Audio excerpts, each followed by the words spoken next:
કૃષ્ણ, જય માતાજી. કેમ છો બધા? મજામાં? તો સ્વાગત છે તમારા બધાનું આજના નવા વિડીયોમાં. અને અત્યારે ઘડિયાળમાં જોવા તો 11:30 થઈ ગયા છે.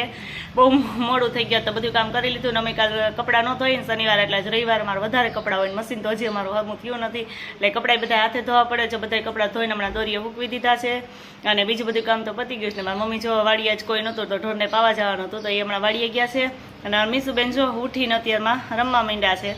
એને બીજું કંઈ કામ ન હોય, આજ નથી રમી દે મીસુબેન, એટલે પછી એને કાલથી તો સ્કૂલે જવાનું જ છે. અને મેં હાલો બધું કામ અત્યારે જો પૂરું થઈ ગયું છે. હમણાં મારી મમ્મી આવે વાડીએથી 12 વાગે એટલે પછી 12 વાગે જમી લઈએ. અમારે જમવાનું તો બધાય ટાણા વહેલું જ હોય બધાય કરતા. અત્યારે 12 થાય ને તો જમી લઈએ. જય શ્રી કૃષ્ણ, જય માતાજી. કેમ છો બધા? મજામાં? તો સ્વાગત છે તમારા નવા વિડીયોમાં. જો હું મારી મમ્મીએ મને માથામાં નવું તેલ લીધું ને નાખી દીધું અને આ એક મેં નાખ્યું ને એમાં ટોપરા તેલ નાખવાનું હોય, મિક્સ કરવાનું હોય. જો સરસ મજાનું અંદર જડીબુટી વાળું જ છે. કઈ આમ કે તમે શું જો અંદર આવી રીતે આખું મૂળિયા ને એવું જડીબુટી ને એવું જ આવે છે, એવું તેલ છે. સરસ મજાનું વેચવા આવ્યું હતું ને તો ઈવાન વાળો જો વેચવા આવે જ છે થોડાક દિવસે તો એની વગરથી જો આ તેલ આજ વખતે તેલ તો મેં આ પહેલી વખત જ લીધું. શેમ્પુ ને એવું તો લેતા હોય તો જો મીસુબેન ને તમે ટોપરાનું તેલ મિક્સ કરીને પછી નાખી દીધું. કા નાના છોકરાને નાખવાનું હોય. એ વાન બળાભાઈએ કીધું કે હે ને આ પેલા નાખવાનું પછી હે ને ટોપરાનું તેલ એમાં નાખવાનું એટલે હે ને બે મિક્સ કરીને પછી માથામાં નાખવાનું. હા, નાના છોકરાને એમ હોય. કા બે શેમ્પુ લઈ લીધા છે. આ શેમ્પુ છે ને આ શેમ્પુ છે. હા, એને કીધું કેમિકલ વગરના શેમ્પુ આ તેલારે વાપરશો ને એટલે તમારા વાળ છે ને ખરતા અટકી જાય. કેમિકલ વાળા શેમ્પુ નહીં વાપરવાના. કા હા, તો જો અત્યારમાં બધી તમે બધા બીજા કોઈ શેમ્પુ લેતા હોય ને તો આ લઈ લેજો. પેલા આપને તો ફેર પડવા દે પછી બીજાને કહેજે કે લઈ લેજો એમ. તો જા શેમ્પુ ની બધી ખરીદી કરી લીધી. નાલો ફટાફટ બધું મૂકી દઈએ અને પછી તા તો હમણાં અમારે જમવાનો ટાઈમ થઈ જાય તો બેસી જાઉં જમવા. એમાં 5:45 થઈ ગયા છે અને આજે તો બહુ મોડું થઈ ગયું. કપડા એ છે ને બપોર મોડા ધોયા હતા એટલે હુકાણા નહોતા ને તો હજી તો પછી બપોર પછી કે લેવાનો ટાઈમ મળ્યો નહીં. બપોર 2:30 વાગે મેં લીધા હતા, બહુ હુકાણા નહોતા. જડે બધા કપડા રાખી દીધા હતા તો હું કાલે ફટાફટ પેલા કપડા લઈ લઉં અને પછી બીજું કામ કરીએ. કામ મીસુબેન જો કરીને સ્કેટિંગ પહેરીને સ્કેટિંગ આપતી હતી. સ્કેટિંગ આપતી મને કહે કે હું તને છે ને કપડા લેવા લાગુ. પડી જાય ને કે સ્કેટિંગ હતી તો મને કે હું લઈ તને સ્કેટિંગ કરતા કરતા છે ને બધા કપડા લેવા લાગે. મીસુબેન જો સ્કેટિંગ કરતા કરતા કપડા લેવા લાગે છે. અને પછી યાર મમ્મી દીકરી બધા કપડા ભેગા કરી લઈને પછી બધા કપડા હંકેલી લે. હંકેલી કોણ દે? મીસુ. તો હે તને એવું ન આવડે? કેમ ન આવડે? ચાલો અમારી દીકરી ફટાફટ બધા કપડા લઈ લઈ અને પછી આ કપડા છે હંકેલી મૂકી દેવી.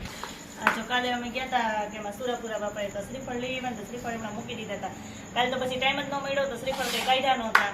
અને અત્યારે જો હું કાલે બધા શ્રીફળ છે ને આમાંથી શેષ કાઢી લઉં પછી સુધારીને ડીશમાં ભરી લેવું એટલે બાજુમાં કંઈ છોકરા નીકળે ને રોડ ઉપર તો બારોબાર શેરીમાં તો છોકરાઓને દઈ દેવાય નકર પ્રસાદી બગડે એમ. તો જો ને હું શેષ કાઢવા બેસી તો દોઢ બેન તો એને ઊભા જ હોય. ગા બેન બેન ને બધે ડાપણ કરવા જ પડે.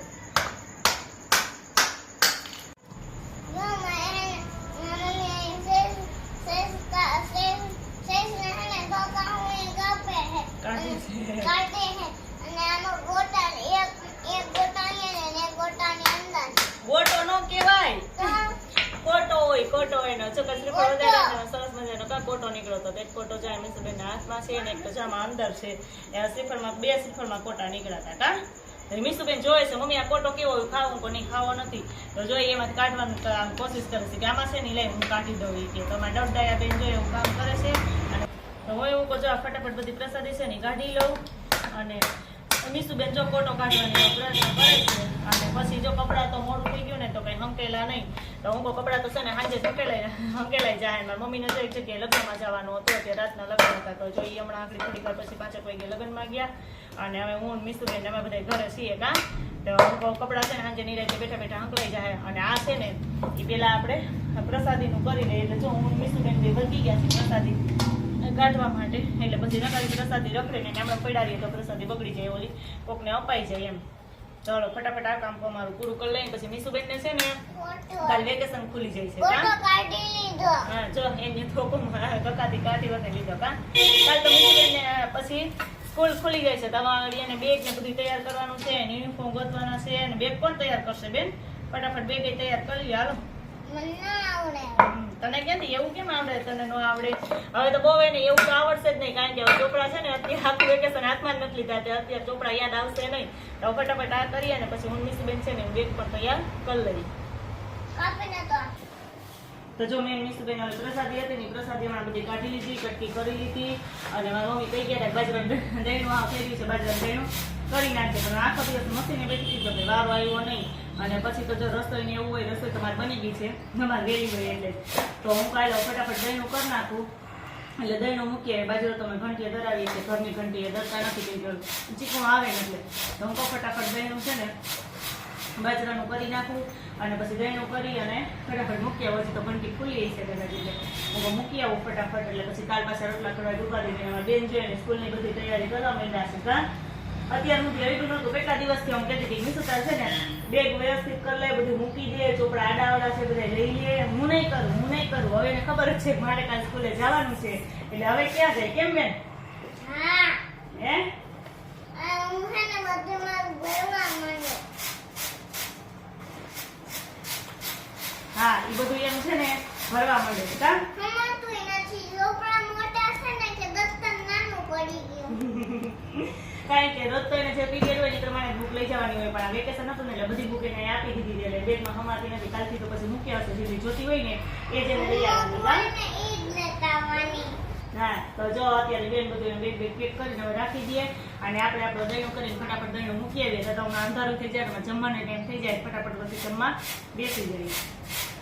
જો મેં હે ને અત્યારે ભલી જો ને હવે હું ચિત્ર દોરાઈ તો ગયું છે ને એનો કલર પૂરો.